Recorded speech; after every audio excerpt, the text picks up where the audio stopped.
Bugungi programmamizda yozuvchi Abdurahim O'tkirning Şinjan Xalq Nashriyati tarafidan nashr qilingan Uyg'ongan Zimin nomli 2 qismlik tarixiy romanining 2-chi qismining davomini anglatamiz. Her ne şadlıktın, judadır hayat, andı nur, her ün, mulluk, pıhlık. Alman yasaklı azaytımız, cebir zulümünü tükütümüz, yurttan hiç amallıkını, özümü sorayımız. Men ise küçük balını kolluganda kollumakçım ha? O de, yalaç kazanda bir kıtım aşmışıdır.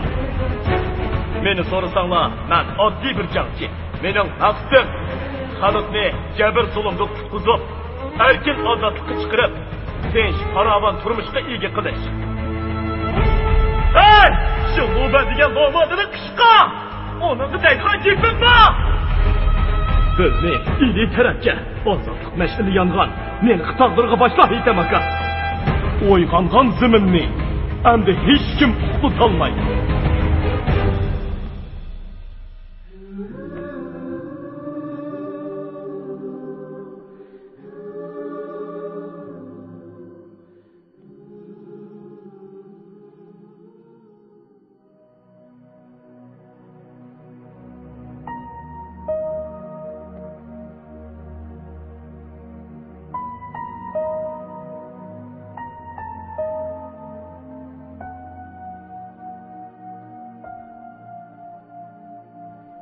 Tömür Sejang açığıdan bozulup ketip dişlerini g'o'chirlatdi va Men bu mutahamdiklikni bugunni jahannamga uzatmaydigan bo'lsam deb ish tarafga mangdi. Shabdul Damolla o'z afsunining bu odamga shuncha tez ta'sir qilganligini ko'rib, ichidan so'yinib ketdi. Ammo o'z hissiyotini darhol yo'shirib, sabr qilsinlar janoblari. Alloh taolo o'z kalomida Innallohu mu'as-sabirin, ya'ni men sabr qilguvchilar bilan bildirman degan. Bu maslahat ish qilishlarini iltijo qilaman. Kim bilan maslahat qilaman? Kim bilan?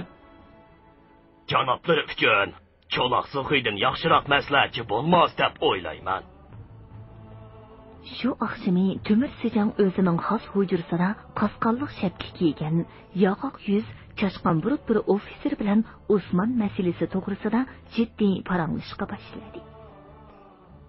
Bu ofitserning qo'lidan tamaki tushmaydi. Ustal ustidagi 10-chi lampa yo'riqida uning so'l qo'lining barmog'i yo'qligi oshkora ko'rinib turibdi. Bu odam Uyg'ur tilida yomon emas so'zlaydi. Ba'zilarning aytishicha, u aslida Qora shaharda tug'ilib o'sgan bir qimorvoz bo'lib, to'rt o'shuq, shish xol, bashlyam o'ynashga bek ust ekanmish. Bir kuni o'shiqda omadi kelmay jiq quturib qo'yibdi. Tikadigan puli qolmagandan keyin yiqilgan kurashga to'ymas degandek. Bir qo'limni tishdim, 10 sar ko'mish. Nochi bo'lsang, ota o'shqingni deb ushuqli qilib turibdi. Biroq bu qaytami urtirib qo'yibdi-da, qing'roq bilan so'l qo'lining bosh barmog'ini chanab utquchiga tashlab berib, uydan chiqib ketibdi. Shuningdan boshlab uning laqami cho'loq bo'lib qolgan ekan. Qo'zg'olon yolqini to'g'sun, Qora shahar taraflariga tutishib, rosa patparqchilik bo'layotgan kunlarda bu cho'loqning birdilla omadi kelib qoldi. U Majongning Xinjiangdagi qora ko'langisi Mashimingning qo'lidagi islom etish bayrog'i ostidan o'ziga bir kishilik o'rin tepib, dastlab Lianjiang, keyin Yingjiang otilib qoldi. Uzun o'tmay Mashimingning buyrug'i bo'yicha 300 dak cherigi bilan Oqsudan Tömür Sejangga qo'shilib Qashqarga keldi. Endilikda bo'lsa, Jingshurinning Qashqardagi qoldiq cheriklarini o'ziga qo'shib olish hisobiga 2000 dak cherikning sardori bo'lib, Cho'loq Suxuy otilib qoldi. Bu taraflardagi qo'zg'olonchilarning ko'ziga qadalgan mix bo'lib, xuddi biror jonivorni ovlash qasdida chatqonliqqa marib yotgan yirtqichdek, Qashqar yangi shahar sepilining ichida fursat kutib yotmoqda edi. Dal shundaq paytda Tömür Sejang uni o'z huzuriga childadi. Cho'loq Suxuy suhbatdeshiga Osmonni yo'qotishning ajoyib aplik bir chorasini aytdi va so'zining oxirida bir dangalda ikki poqdak so'qish degan shu bo'ldi. deb g'alati hijib qo'ydi. Tömür Sijang tatirib ketdi. Uning ko'zlari yo'g'on echilib, cho'loq suxuyga qatilib qoldi. Nima? Siz qo'rqyapsiz? Qo'rqmang. Mana men bor. Men sizga yordam qilaman. Tömür Sijang o'shini yo'qitib qo'ygan kishidek yanada zuvon surmay jim o'ltirdi. Siz menga ishonmaysiz, shundaqmi? Yo'q, sizga ishonaman. Siz menga do'st. Siz ishonmasangiz, men Qur'on tutib beraman. Yo'q, Qur'on tutmang. Men sizga chin ko'nglimdan ishonaman. Bo'lmasa, bu ishni sizga maslahat solam deman. Undaq bo'lsa, shundaq bo'lsin. Shu kunlarning bir atigida Shabdul Damolla Yumaloq shahar deb atiladigan qo'rg'onning darvozasi oldida to'xtab, qorovullarga o'zining Osmon Lujang bilan ko'rishishga kelganligini aytdi. Qorovullarmi bu kishining Qashqardagi mashhur o'limalarning biri ekanligini bilgachga, ulardan biri darhol ichkariga yugurdi. Osmon Shabdul Damollani ochiq chiroy qarshi oldi. Salom saatdan keyin Shabdul Damolla xush tabassum bilan mundaq dedi. Qashqarlik degan haqni qo'ysilar, pashoyim. Zode, og'zining salasi yo'q haq. Sizlar pashoyimni tov yo'q bo'p qopti deb yurganini qaramamdigan. Men shu gaplarga ishonib yo'qlab chiqay deb kelib edim. Allohga shukr, kayflari chog', chiroylari kulgin turibdi. Sizlar janoblarini mushu holda ko'rganim uchun azbiroyi Xudo benihoyat xushalman. Rostlik xushalman. Ilohim, el yurtning baxtiga har on, har soat sahto salomat bo'lg'ayla. Amin. Rahmat Damollam. Yaxshi mehmon osh ustiga deb men texi nashta qilmagan edim. Qani, marhamat. Haqiqatda bo'lsa, Shabdul Damollaning aytganlaridek emas, Osmonning kayfi tushkun, chiroyi so'lg'in, ovozimi bir oz g'amkin edi. Uning oqsiriq kelgan yuzi bilan qiyshiq ko'zlarida qattiq iztirob ifodalari ko'rinib turardi. Sarg'ush kelgan chalon burutni oralab titrab ketdi. Xo'sh. Gap qilg'ach o'ltirsilar Damollam. Xalq ichida nima gaplar bor? Bu Qashqarlikni og'zining salasi yo'q dedim-ku. Shundoq pashoyim. Ularning demaydigan gapi yo'q. Ba'zilar janoblarni namoz bomdodga chiqa olmaydigan bo'lib qopti degan gaplarni tepibdi. Men bundoq gaplarga ishonmayman. Al-hazar. Ular as aytibdi Damollam. Tunning qisqaligida bekka yetgandan keyin sahar qopolmaydi ekan kishi. Yomon bo'pti jumo. Yana shu bazmi mashrablarda xinimlar bilan ben turman desalar pashoyim. Shundoq. Men yolg'on aytmayman. Birov meni tog'orga solab og'zini bo'g'ib qo'ygandek ichim pishib ketdi. Ich pushqimni chiqiray deb har oqshimi astag'firulloh. Alloh kechirarmikin. Alloh taolo bandalarning har na gunohlarini afu qilguchi G'afurur Rahimdur pashoyim. Xususan janoblardagi g'ozilarning gunohlarini. Agar meni ilmo o'zlariga do'st sanasalar, qani bayon qilsalar-chi.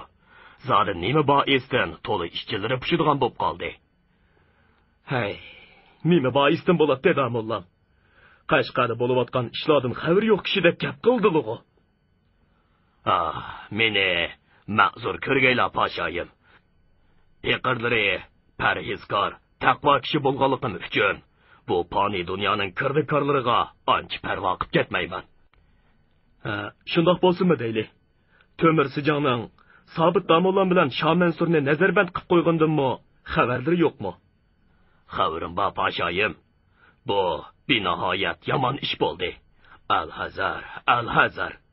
Sobit Damollam zo'r o'lima-i karam edi. Uni ozdab, Tömür Sijang, cho'loq suxi degan mal'unning jipiga kirib, Xotan inqilobchilarining ustiga lashkar tortdi. Buni anglamadingmi? Anladim pashoyim, anladim. Qachon? Bir hafta bo'ldi. Ehtimolim al-hazar. Bu ish bajoyiki o't bilan o'ynashmoqlik. Shol boisdan fikrlarimi benihoyat xavotirlandim. Xavotirlangan bo'lsalar, har qaysi o'lim olirmiz. U Harvikashga nimishqa nasihat qilishmaydilar? Hey, poshayim, uni Harvikash deb benihoyat to'g'ri aytdilar. Harvikash degan Harvikashgan. Bu Harvikash Qashqar diyoriga ungandan buyon peqirlari Janobi Rasul Akram Muhammad alayhisalomning sunnatlarini bajo keltirib, ko'p amr ma'ruf qildim. Yaxshi maslahatlar bermakni darq tutmadim. Ammo lekin u to'qsonlik Harvikash nasihat anglar emas. Şol vajidan xeylidan buyon bu nodonning oldida sukut qilmoqni ravo ko'rmoqdaman. Ziraki ulug'lardan biri nodon kishiga nisbatan sukutdan yaxshi ish yo'q. Agar u nasihatning qadrini bilsa, nodon bo'lmas edi degan. Al-Hazar, Al-Hazar. Rostimni aytsam, bu Harvikash bizning inqilobimizga bir balo bo'ldi. Onun kasaptidan endi musulmon bilan, ya'ni Qashqarlik xo'talik bilan yaqilishib, qon to'kishdi. Cho'loq So'xiga o'xshash dushmanlarimizning o'shqi olchu qo'pidi. Onun dörtligini demaydigan texi. Menimi shu so'qishga borasan deb qistavatidi. Onun niyatini men bilmayman-ma? O, meni shu so'qishda xo'talikning cho'muqida o'lsin demoqchi, yoki jang maydonida gajgamdan etib meni u dunyoga yo'lga solmoqchi. Mubada men bormisam, buyruqqa bo'yin tovliq qildi degan gunohni otib, menga oshkora tig' solmoqchi. Uning oldam xalsiga tushadigan Osmon texi onasining qornidan yerga tushmadi. Al-Hazar, Al-Hazar. Mundoq ishlar bor desalar texi poshayim. Peqirlari parhezkor odam bo'g'nim uchun siyosatning bu yangliq nozik taraflari mening fikr mulohizamga kirmabdi. Ammo lekin u to'qsonlik Harvikashning ko'nglida janoblarga husumat borligi peqirlarga ba'zan ayon bo'lib qolar edi. Masalan, masalan, u Harvikash mening oldimda janoblarning ism shariflarini atashqimi og'zi bo'lmay, ayniqsa qirg'iz deb bir necha bora haqorat qildi. Qirg'iz bo'lsam nim bo'pti? Men qirg'iz bo'lganligim bilan maqtinaman. Va anangni, meni shundoq debdimi? U texi janoblarni astag'firulloh, muborak xotirlarni xira qilishga tilim bormaydi. Ikki masala, til degan so'zlashga, quloq degan anglashga yaratilgan. Anglab qolganning yomoni yo'q. Xayr, adabdan amr a'lo. Aytsam, aytay poshayim. U Harvikash silini aroqkash, lukchak, xotinboz deydi kan texi. Rost debdi. Men aroqkash, lukchak, xotinboz. Lekin men uningga o'xshash do'st dushmanni ayrimay, Cho'loq So'xining tepiga usul o'ynaydigan qapaqash emas. Qo'rqinchaq emas. Men uningga o'xshash o'z sabdoshlarimizning qinini to'kishga lashkar avatmadim.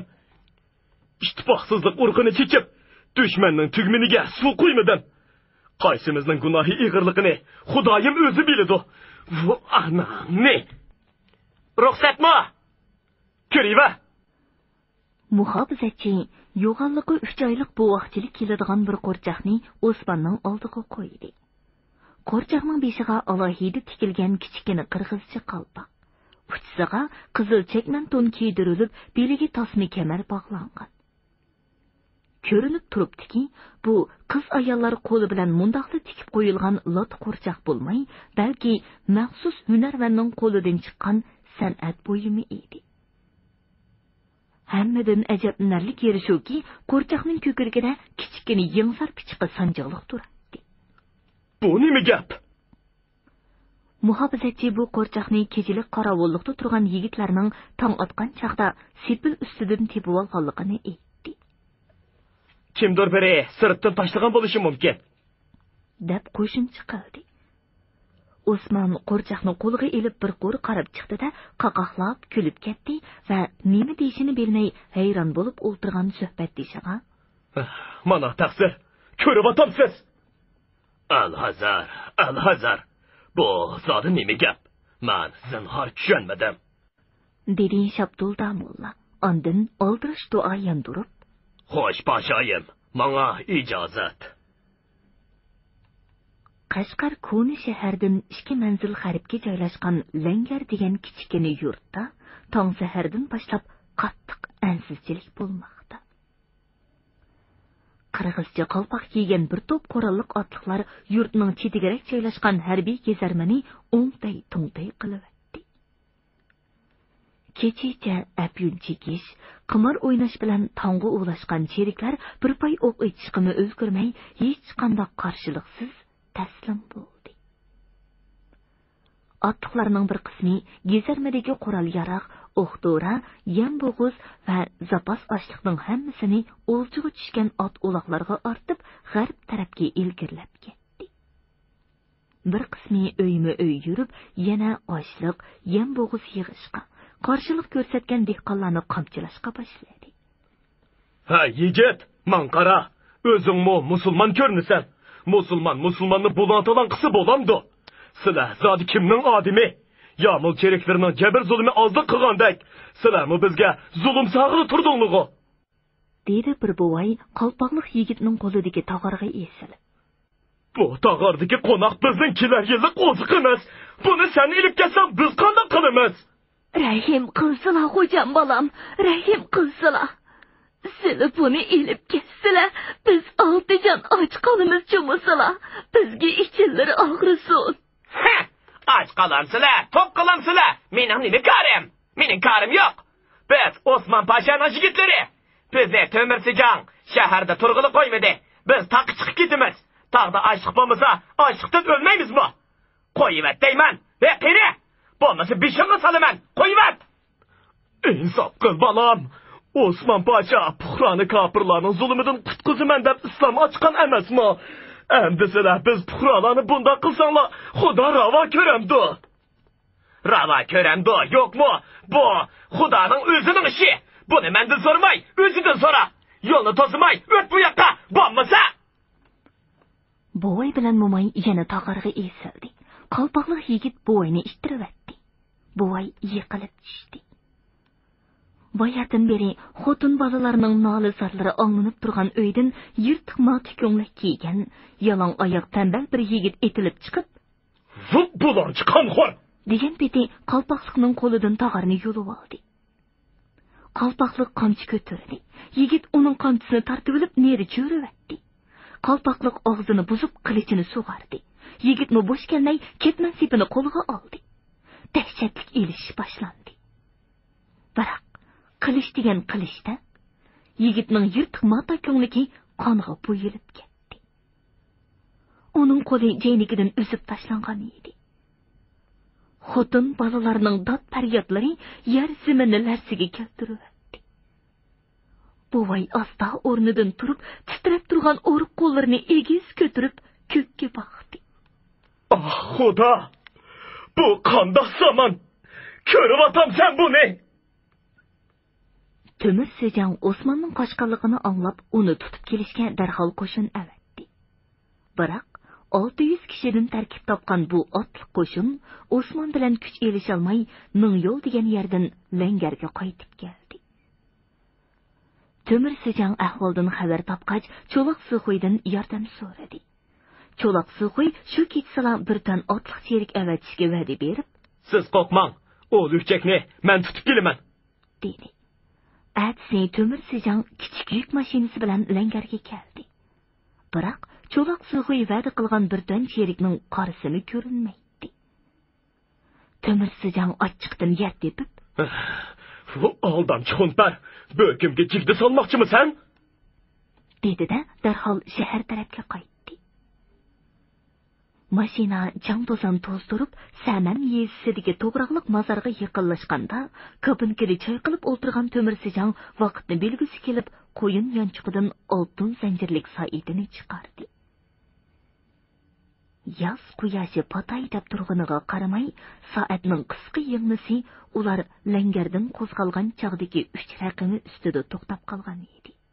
"Hey, atigan bomdodda yenibla burab qo'ygan edim-ku buni", deb g'o'donchida u soatni burmoqchi bo'lib, biroq qo'lini tekkizmayla purjini uzilib ketdi.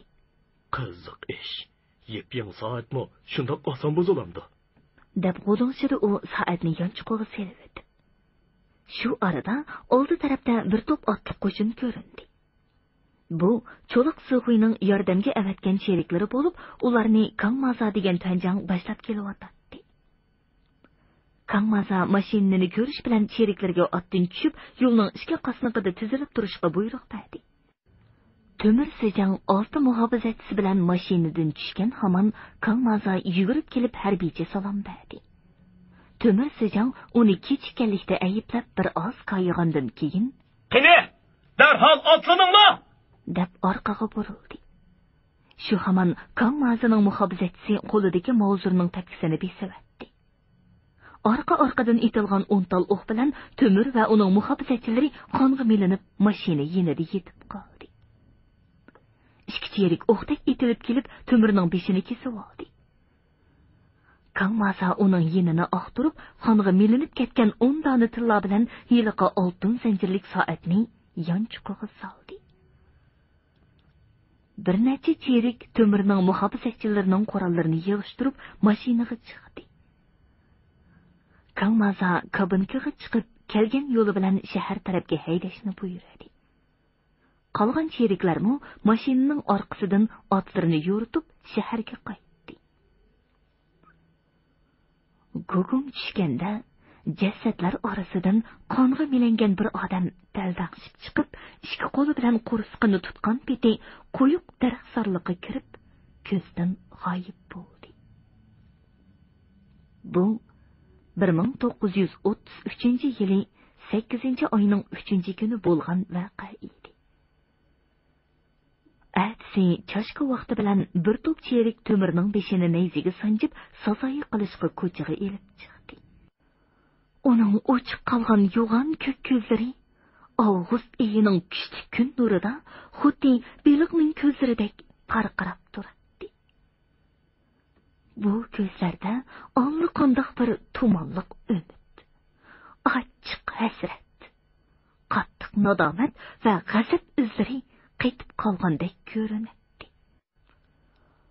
Uning simsoqlig'i yipishib qolgan qon parchalari xuddi qaytishib qolgan jigar parchasidek ko'ngliga dahshat soladi. Cheriklardan 2 qadam oldin jon so'qib, bir nimalar deb to'lab ketayotgan jakarchining ovozi texmi vahimalik anglanadi. Bozorlik uchun ko'cha-ko'ylarga chiqib qolgan kishilar ish kuchlarini tezroq tugutib ketishga oldiraydi. Atigan do'kon ochgan savdogar va tijoratchilarmi do'konlarni taqab uylariga yugurishadi.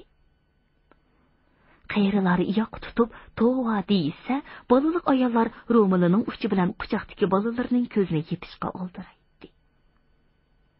Ba'zi bekorchi loyg'azal yigitlar bilan ushshaq bolalar bo'lsa, tomosha ko'rishga qiziqib, cheriklarning orqasidan yugurishadi. Beshidagi tavangni ikki qo'li bilan tutib oldirash ketayotgan navoiy bolalarga so'qilib ketdi.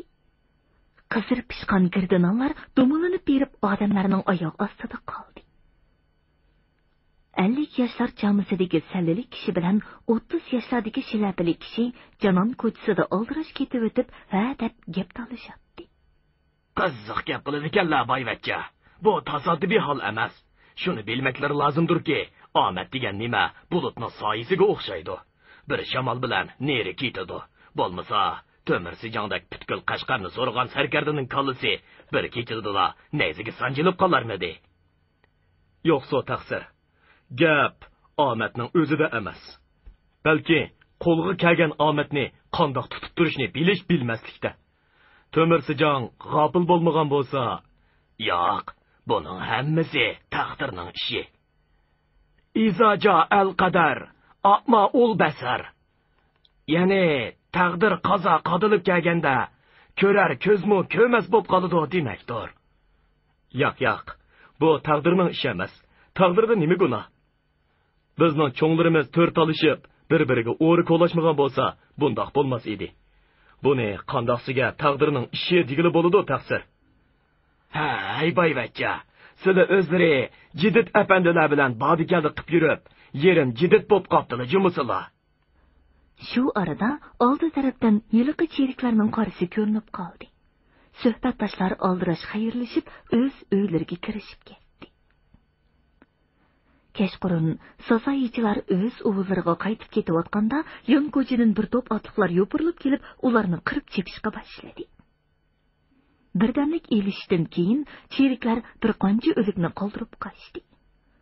Otliqlar Temir Sijangning to'pig'i milinib yotgan beshini ilib, ko'zdan g'oyib bo'lishdi.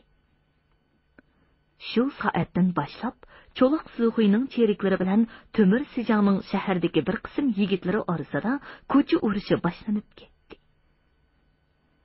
Kech-kunduz taraslab etilayotgan o'qlar va to'kilayotgan qonlar badaliga bu qadimki shahar goh u tarafning, goh bu tarafning qo'liga o'tib turadi.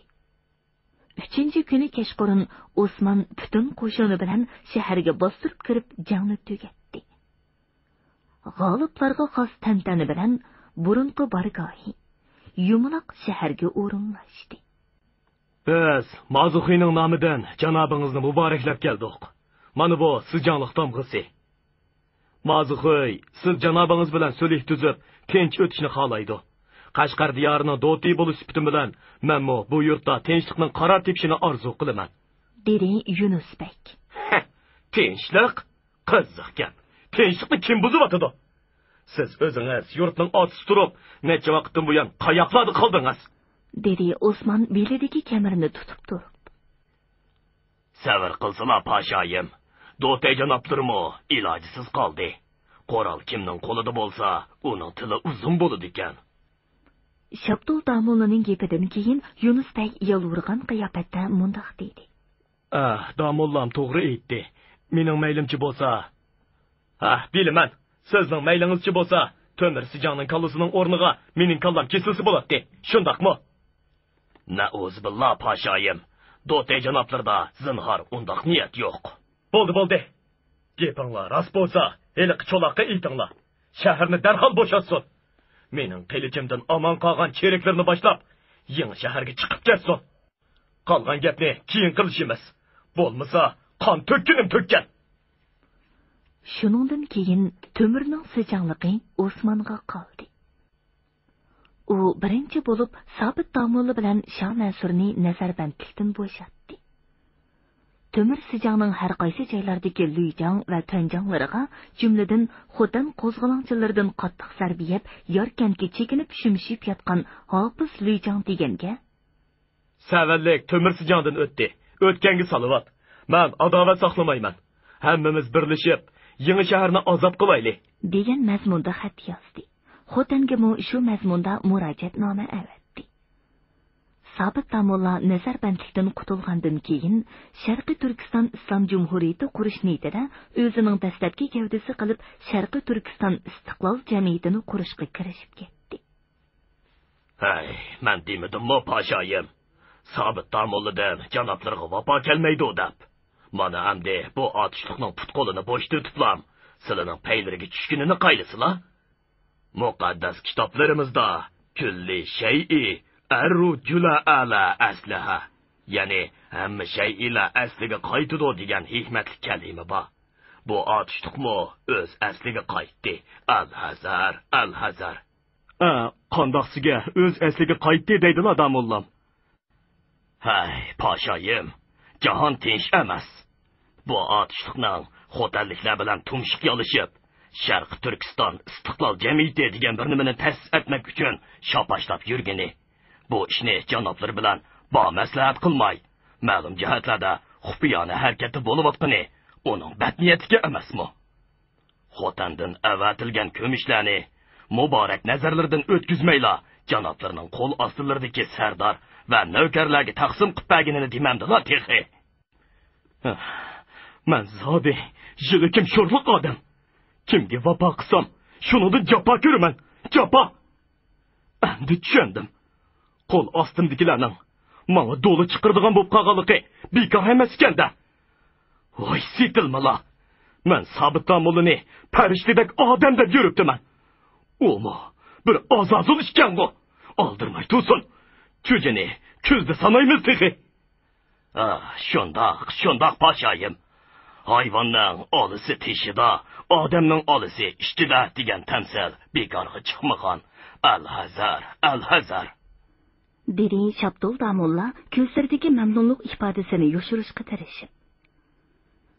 Til bilan fitna fasod, kang adovat urug'larini chechish hunarining bu qadar tez unum berganligiga Şapdol Damollaning o'zimi bugun hayron qoldi. Shundoq kunlarning birida Mosulboy o'z hamrohlari bilan savdogar qiyofatida Qashqar shahriga kirib, O'stan bo'yi mahallasidagi paxta saroyiga tushdi. Qosim apandi bilan Fozil Do'rg'a bu taraflarga kelib boqmagani uchun ularni hech kim tonimaydi. Mosulboy yigitlik chog'larida bu shaharlarga savdogarchilik bilan bir qitim kelib ketgan bo'lsa-mu, amdilikda choch soqollari chorlashib ketgan bu kishini hech kim toniy olmaydi. Mosulboy darhol Yunus bey bilan ko'rishib, o'zlarining kelish maqsadini tafsiliy bayon qildi. Konsul bilan tezroq ko'rishtiring. Ammo bizni hech kim bilib qolmasin. Biz aramxo'da ishimizni tezroq bitirib ketaylik. Shundaqdimi, g'alati odamlar xuddi soqchi ishlaridek nimanidir timsiqlab saroy atrofida cho'rgilab yuradi. Ammo ko'ziga salobatli ko'ringan bu odamlarning o'zidan so'rashga petin olmay, xizmatkor kiyimidagi Rozi karvondan ularning kimligi, nadin va nimishqa kelganligini asta surishtirib ko'radi. Rozi karvon bo'lsa ottilik qilib, hammasi boy savdogarlar kuchadin keldi. Savdogar degan savdodan boshqa nemish bilan keladi, deb qutuladi. Bu gaplar tarqalgandan keyin savdo dallollari ularga texmo orom bermaydigan bo'ldi. Musulmay bo'lsa bu dallollarning hammasini mollarimiz orqamizdan harvida kelyotdi, deb qaytardi. Savdo dallollari bilan bir qatorda yuziga chumbal tortgan xotinlarmi uning oromini buzib turadi. Menga qaylislar hojam, sizlar o'zlari davlatman kishi ko'rinadilar. Bu saroyning qorong'u hujrasidan Naznin xonimlarning 9 tal mehmonxonasi ming yaxshi emasmi? Nikoh o'qib qo'yadigan mollami tayyor? To'la gap qilmay, ko'zimdan yo'q qiling. Do'rg'am, Qashqardan tuqqan tepilib qoldimi nima? Qishqirib kelgan bo'lsa, yo'ldan qolmasizlar. Qo'ysilar boy. Konsul bilan patroq ko'rishishni chorasini qilsalar. Sabr qilsalar Do'rg'am. Yunus beydan xabar kelmagicha konsul bilan qandoq ko'rishkili bo'ladi? Ularning baxtiga 3-kuni Yunus bey konsuldan ijozat bo'lganligini xabar qildi. Kechqurun Mosulboylarning 50 yoshlar chamisidagi siriq soqol bir odam Saman tarafga boshlab mangdi. Shaharning kunpetish tarafidan boshlanadigan Saman yo'li ikki qosniqi xuddi bo'y talishib o'sgandek bir-biridan egiz va qator-qator ketgan suvodan teraklari bilan ajoyib go'zal ko'rinadi. Shamolbog' tarafdan kelayotgan mayin shamolda lingshib turgan suvodan teraklar xuddi usulga tushgan Uyg'ur qizlarining majnun taldek avrishin bo'ylarini eslatadi. Pah, nima degan havoliq ya bu? Necha kundan buyon bozor ichida bo'g'ilib, to'nurning ichida o'ltirgandek tinch chiqib ketaverdim. Bizga o'xshash tog'da o'sgan kishilarga ochiqchilik yaxshi, ko'nglim ichilib qoldi. Hay, Do'rg'am, burna kun heliqi davlat chilligan xonimning uyiga borgan bo'lsalar, ko'ngillari texmi ichilib qolar edi. Hay, boy, Qashqarga kelib, tillari chiqib qoldi-ku. Yoshlik chog'lari yodilariga yetyaptamdi nima? Qashqarga kelib, har shikillarining tillari chiqib qoldi. Qashqarning suyi erkakga o'xshaydi. Bo'lmasa. Shu arada ularni boshlab kelayotgan siriq soqol kishi, Mana kelib qopdiq. Xo'jalarim, ovi ko'ringan yo'g'on darvoza shu. Ansa men ketdim, deb gapning beliga tepavatdi. Darvoza qiyo ochiq turadi. Mosulboylar yaqin kelish bilan bir odam chiqib gap so'z qilmasdan ularning ichkari uyiga boshladi. Ularning ko'z oldida buyuk baraqsam daraxtlar bilan qoplangan manziralik bir bog' namoyon bo'ldi. O'ng qo'l tarafdagi bo'ston teraklar orasida tomlari sipda oqartilgan ko'tirmalik uylar qad ko'tarib turadi. Rus uslubida selingan bu uylarning yo'g'on aynaklik derazalari bilan yeshil qo'ng'iltirliq o'g'zillari ko'zga alohida tashlanadi. Yilqi odam Mosulboylarni qo'sh qanotli uyning eshigidan kirgizib qo'yib, o'zi sirtda qoldi. Birer soatlik suhbatdan keyin konsul Qoral setib berish kichik ish emas. Buni yuqoridan so'rashga to'g'ri keladi. Buni kutib turinglar. Hay, necha kun kutib ekanmiz afandim. So'rab beqingchi. Qashqar bak qalaymiqankan. Biz oldirmasak bo'lmaydi. dedi Mosulboy tarjimonlik qilayotgan Qosim afandiga jiddiy qarab. Konsul hamma gapni anglab bo'lgandan keyin tamakisiga sarangi cheqib o'tib mundaq dedi. Hammadan xabardormiz. Qashqardagi vaziyat haqiqatan murakkablashib ketdi. Sabit Amulla to'lg'oq yog'atidi. Atalmish Sharqiy Turkiston Islom Jumhuriyati o'g'il bo'p tug'ilandi yoki qizmi? Buni hech kim bilmaydi. Shimolda bo'lsa, bandit Majumyingning Urumchiga hujum qo'zg'ash, mubodo tali sal o'ngdan kelishga ko'z yetsa, janubqimi darhol changga silish ehtimolini nazardan saqit qilib bo'lmaydi. Shuning uchun men har ishni imkon qadar tezlataman.